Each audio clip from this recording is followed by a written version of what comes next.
আচ্ছা দেখো, তো আমাদের হচ্ছে আজকে হচ্ছে যেহেতু কোয়ালিটি ম্যানেজমেন্ট, তো আমরা হচ্ছে আজকে কিছু কেস স্টাডি দেখব। কেস স্টাডি বলতে সাপোজ ফ্যাক্টরিতে হচ্ছে তোমার কিছু প্রবলেম দেখা দেয় না, কিছু প্রবলেম দেখা দেয় এবং সেই প্রবলেম সাপোজ মনে করো তোমরা যারা এক্সিকিউটিভ লেভেলে যারা আছো ওদেরকে হচ্ছে বলে যে প্রবলেমটা কী কারণে ফাইন্ড আউট, মানে কী কারণে হয়েছে সেটা ফাইন্ড আউট করে নিয়ে আসো, এই কথাগুলো বলে। এবং পরে দেখা যায় তোমরা আবার অপারেটর লেভেলে যাও যে আসলে কী কারণে এটা হইতে পারে, ওটা মানে এক্স্যাক্টলি কারণটা খুঁজে না পেলেও অ্যাটলিস্ট 3-4টা প্রবাবল কারণ নিয়ে আসো যে এই সম্ভাব্য কারণগুলোতে হইতে পারে জিনিসগুলো। তো আজকে ওই রকম কিছু জিনিস দেখবো। ফার্স্ট হচ্ছে আমরা দেখবো হচ্ছে যে আসলে ডাইং রিলেটেড যে ফ্যাক্টরিগুলো আছে সেগুলোতে আসলে কী ধরনের প্রবলেমগুলো হয় সেটা দেখব। তো এইখানে আমি যে ফাইনালি যে কোশ্চেনগুলো করবো, তো কোশ্চেনগুলো এরকম হবে যে সাপোজ তোমার এই যে এতটুকু দেওয়া থাকবে যে suppose you are a dyeing, একটু রিডিং করি আমি বলি যে suppose you are a dyeing executive in a textile factory.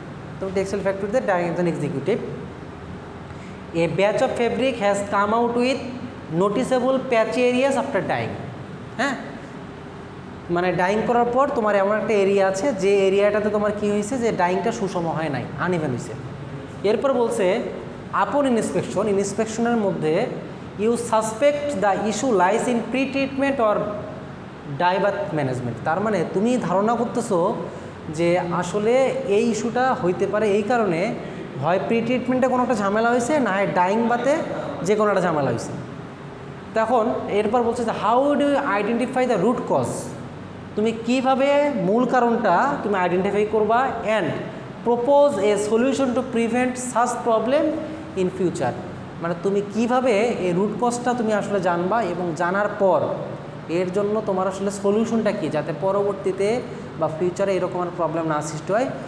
তোমাকে সেটা কী করছে যে প্রপোজ করতে বলছে, তোমাকে বলতে বলছে যে তুমি এটা উপস্থাপন করো। তাহলে এতটুকু হলো কোশ্চেন দেওয়া থাকবে। তাহলে এই কোশ্চেনটার কয়টা পার্ট? 2টা পার্ট। একটা হচ্ছে তোমাকে প্রবলেমের কারণ দেখাইতে হবে, আর একটা হচ্ছে কি সলিউশন।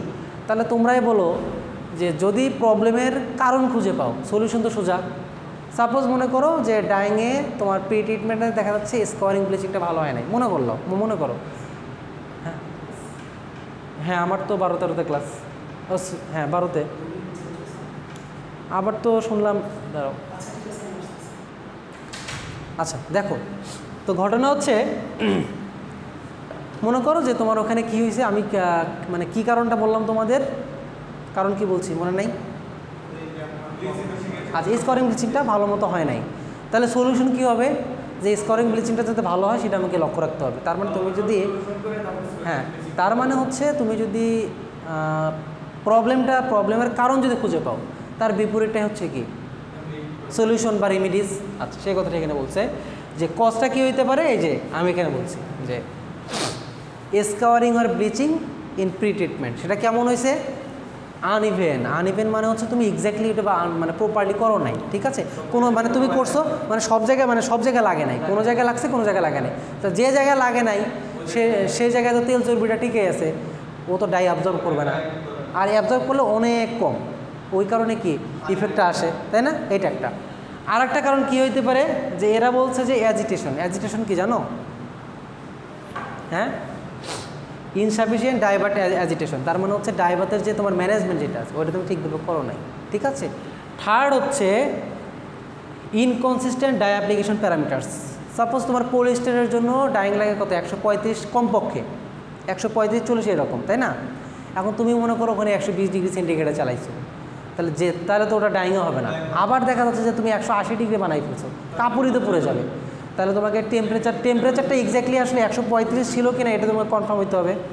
লাস্ট হচ্ছে যে তোমার ফেব্রিক টেনশনটা কন্ট্রোলিংয়ে ছিল কি না, এইটা। তাহলে এইটা হচ্ছে তোমার কজেস। তাহলে হচ্ছে তোমার রিমিডিস কী হবে? রিমিডিস দেওয়া হচ্ছে ইউনিফর্ম প্রি ট্রিটমেন্ট করতে হবে। মানে মূল কথা তোমার ওই জিনিসটা যে তোমার ইভেন ফেব্রিক ট্রিটমেন্ট হইতে হবে, এটা একটা। সেকেন্ড কী হতে হবে যে অ্যাজিটেশনটা ঠিকভাবে হচ্ছে কিনা, এটা একটা। আর একটা হচ্ছে ডাইং টেম্পারেচার ঠিক রাখতে হবে। আর লাস্ট হচ্ছে যে তোমার ওখানে ওরা ফেব্রিক টেনশনটা ঠিক রাখতে হবে। এইটা হচ্ছে কি সলিউশন, ঠিক আছে? এরপর তোমরা দেখছো যে ওই ইটিপি প্ল্যান্ট থাকে, তাই না? আবার ডাইংয়ে তো দেখা যাচ্ছে যে প্রচুর পরিমাণ পানি খরচ হয়। তা দেখা যাচ্ছে যে তোমার সাপোজ 100 লিটার পানি খরচ হলো, সাপোজ মানে কথার কথা, অনেক তো বেশি লাগে, আমি বললাম যে 100 লিটার পানি তোমার খরচ হয়, কারণ তুমি ইউজ করছো 150 লিটার, তার মানে 50 লিটার অতিরিক্ত খরচ না? এই অতিরিক্ত খরচটার জন্য কী হইতে পারে, তোমার পানি যেটা আছে মোটর দিয়ে তুলতে তো যাই হোক খরচ আছে, একটা কনজাম্পশন আছে না, তা তুমি যদি বেশি কনজিউম করো তোমার খরচটা বেশি হয়ে যাবে, তো অতিরিক্ত খরচ করার দরকার আছে? তাহলে এখন তুমি দেখলা যে তুমি অতিরিক্ত ওয়াটার এখানে খরচ করতেছো, দেখতেছো, তার প্রবাবল কারণ কী কী হইতে পারে, যে তোমার হচ্ছে ওভারফ্লো রিনচিং। রিনচিং কি? রিনচিং হচ্ছে তোমার ডাইং করার পর ধুয়ে ফেলা, এটাকে বলা হয় রিনচিং, হ্যাঁ, RINSING, রিনচিং। হ্যাঁ, সেকেন্ড হইতে পারে যে তোমার আউটডেটেড মেশিনারি, মানে তুমি পুরাতন মেশিন ইউজ করতেছো যেগুলোতে কি রিকোয়ারমেন্ট অনেক বেশি পানি লাগে কিন্তু এফিসিয়েন্সি কি অনেক কম, কিন্তু বর্তমানে কি সব কিছু আপডেট হয়েছে না? আপডেট হয়েছে, তাহলে এটা একটা কারণ হতে পারে। আর লাস্ট হচ্ছে এখানে বলছে যে তোমার হচ্ছে তুমি অতিরিক্ত কেমিক্যাল ইউজ করছো, তাহলে অতিরিক্ত কেমিক্যাল ইউজ করলে তোমাকে কি ওই জিনিসটা সরাইতেও তো কি বেশি পরিমাণ পানি খরচ করতে হবে ওয়াশ করার জন্য, তাহলে এই কয়েকটা কারণ তোমার এক্সেসিভ ওয়াটার ইউজেজের কারণ হতে পারে। তাহলে এখানে কয়টা কারণ বললাম? 3টা কারণ।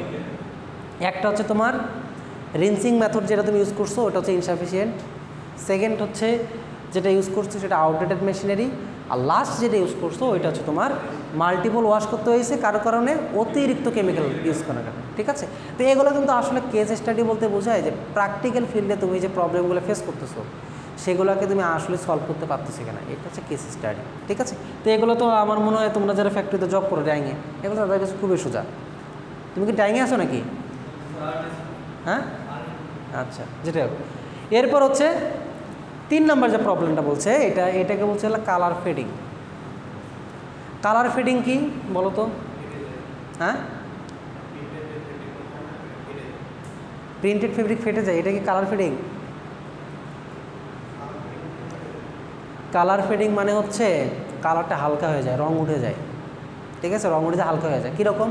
সাপোজ তোমরা বাস্তব জীবনে হয়তো এটা ফেস করছো কি না, অনেকেই ফেস করে, যে তুমি একটা লাল কাপড় আর একটা সাদা কাপড় একসাথে কি মনে করে ভিজিয়ে রাখছো, দেখবা যে লাল কাপড় থেকে রং উঠে যায়, সাদা কাপড়ে লাগা যায় না, তাহলে লাগে যে গেল, তাহলে লাল কাপড়ের কি রং কমে গেল না? তাহলে এটা হচ্ছে কালার ফেডিং। আর ওই যে সাদা কাপড়ে যে রংটা লেগে যাচ্ছে এটাকে বলে কালার স্টেইনিং। স্টেইনিং, হ্যাঁ, স্টেইনিং আর ফেডিং দুইটা জিনিস। তো কালার এরা বলছে যে কালার ফেডিং হয়েছে কি আফটার ওয়াশিংয়ের পর। কারণ কি কী হইতে পারে? কারণ হইতে পারে তুমি যে ডাইটা যে হচ্ছে ডাইয়ের কি আফটার ট্রিটমেন্ট করা হয় না, সাপোজ যদি স্টিমিং করা হয়, তারপর হচ্ছে মনে করো তোমার এজিং করা হয়, তো এইগুলা ঠিকভাবে হয়েছে কি না, যদি ডাইটা যদি ফিক্সেশনই ভালো না হয়, বন্ড ভালো করে ক্রিয়েট না করে, তাহলে তো কি ডাইটা সহজে উঠে আসবে, তাহলে এটা হইতে পারে।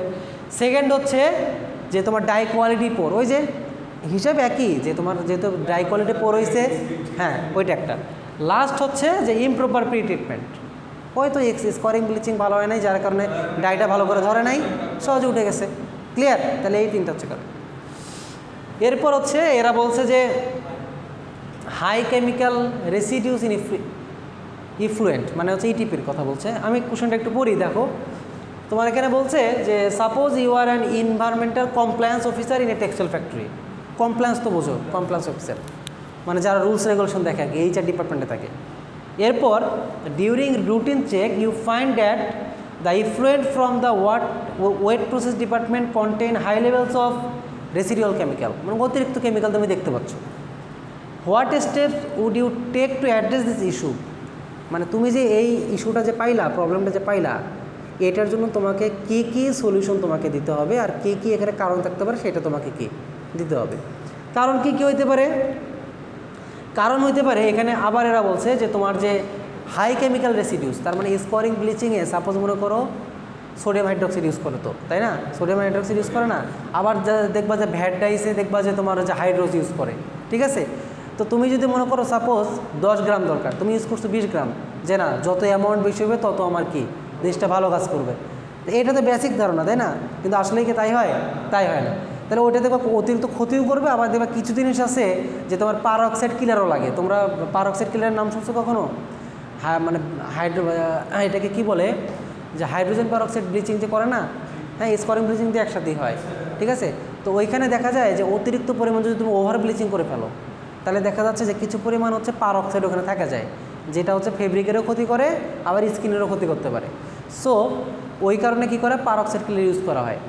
তো মূলত এখানে তুমি স্কোরিং ব্লিচিং যেটা আছে এটা যদি মানে প্রপারলি না করো তাহলে সেটার জন্য হইতে পারে। সেকেন্ড বলছে যে পোর কন্ট্রোল অফ প্রসেস প্যারামিটার্স, ওই তো টেম্পারেচার এগুলোর কথা এখানে বলছে, প্যারামিটার্স মানে এগুলা।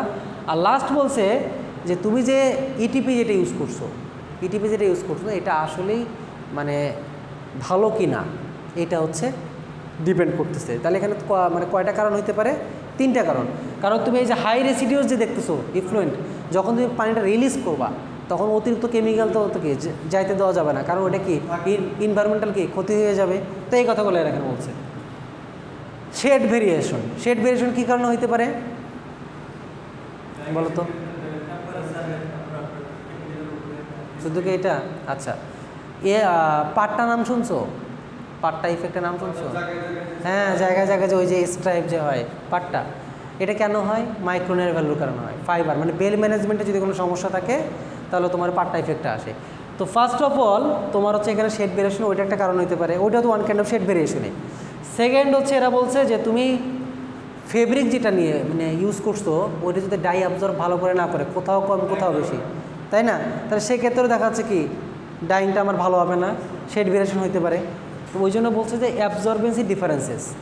থার্ড হইতে পারে যে তুমি টেম্পারেচার যেটা আছে ওইটা কম বেশির কারণে হইতে পারে। তার মানে দেখা যাচ্ছে যে টেক্সটাইল ফ্যাক্টরিতে বা ডাইং ফ্যাক্টরিতে তোমার কিছু কমন জিনিস আছে যেগুলোর কারণে প্রায় 3-4টা কি ঘটনা একসাথে ঘটতে পারে। যেমন এই যে আমি প্রি ট্রিটমেন্টটাই কিন্তু মেইন, ঠিক আছে, এটাই কিন্তু মেইন। আর লাস্ট বলছে যে তুমি হচ্ছে ডাইবাতে যে তুমি ডাইটা কি মিক্স করতেছো, এটা যদি ভালোভাবে যদি তুমি নড়াচড়া না করো তাহলে তো কি ডাইটা ভালোভাবে অ্যাবজর্ব করবে না, আবার ভালো করে একটা সলিউশনও তৈরি হবে না। তো এই কথাটা এরা বলছে শেড ভেরিয়েশনের কারণ হতে পারে। আচ্ছা, ফেব্রিক শ্রিঙ্কেজ, ফেব্রিক ডিপার্টমেন্টে এটা বেশি দেখা যায় যে রিল্যাক্স করার পর দেখা যায় ফেব্রিকটা কি সংকুচিত হয়ে যায়, চাপে যায়। তো ফেব্রিক শ্রিঙ্কেজের কারণ কী কী হতে পারে? তুমি যে টেনশনটা ইউজ করছো এই টেনশনটা যদি প্রপারলি না হয়, সাপোজ মনে করো যে পরিমাণ টেনশন দেওয়ার কথা ওর থেকে বেশি দিয়ে ফেলছো, ঠিক আছে, তাহলে দেখা যাচ্ছে শ্রিঙ্কেজ হইতে পারে। আবার দেখা যাচ্ছে যে কম দিয়ে ফেলছো, সেটার জন্য কি শ্রিঙ্কেজ হইতে পারে, ঠিক আছে। আবার অতিরিক্ত টেনশন দিলে এটাও হইতে পারে যে ফেব্রিকটা ছিঁড়েও যেতে পারে, যেতে পারে না পারে, এইটা একটা। সেকেন্ড হচ্ছে যে তোমার ডাইং প্রসেসে তুমি যে হিট ট্রিটমেন্টটা করছো এটা যদি অতিরিক্ত তাপমাত্রা তুমি যদি হিট সেটটা করো অতিরিক্ত তাপমাত্রায়, সেই ক্ষেত্রে কালার তো চেঞ্জ হবেই হবে, তার সাথে কী হতে পারে ফেব্রিকটাও শ্রিঙ্ক করতে পারে, এইটা একটা। আর থার্ড বলছে যে তুমি যে ফেব্রিকটা তৈরি করছো এটা সুতাগুলো যদি ভালো না হয় সেই ক্ষেত্রেও কি আসতে পারে না এই সমস্যাটা। তার মানে তোমাকে তো এরা বলছে যে তুমি এক্স্যাক্টলি যে কারণটা সেটা খুঁজে বের করার দরকার নাই, তুমি জাস্ট কী কী প্রবাবল কারণ হতে পারে সেগুলো খুঁজে নিয়ে আসো, এই তো। আর সলিউশন হচ্ছে এর বিপরীতগুলো। দেখো, তো আসলে এত কিছু পড়ানোর দরকার নাই, আমি যেটা দেখাবো সেটা হচ্ছে এখানে মানে 12 না 13টা কেস স্টাডি আছে। তো মোটামুটি এখান থেকে আমি 2 থেকে 3টা কেস স্টাডি আমি পরীক্ষায় দিয়ে দেবো। দেখা যাচ্ছে একটা করে কেস স্টাডি 5 মার্ক করে থাকবে, মানে মনে করো এই স্লাইডটা বললে মিডের অর্ধেক শেষ। তোমাদের তো মিডের আর কয়দিন আছে? 30 তারিখ থেকে, তাই না? তো আমি অতিরিক্ত প্রেশার দিব না, আমার কাজ হচ্ছে যে আমি এখান থেকে হয়তো বা মিনিমাম 12 থেকে 13 মার্ক বা 15 মার্ক কোশ্চেন করবো। প্রতিটা সেটে একটা মানে একসাথে তো দেওয়া সম্ভব না, প্রতি সেটে দেখা যাচ্ছে একটা করে দিচ্ছি, তাহলে দেখা যাচ্ছে যে মোটামুটি তোমাদের সিলেবাসটাও কম হচ্ছে আর মোটামুটি হচ্ছে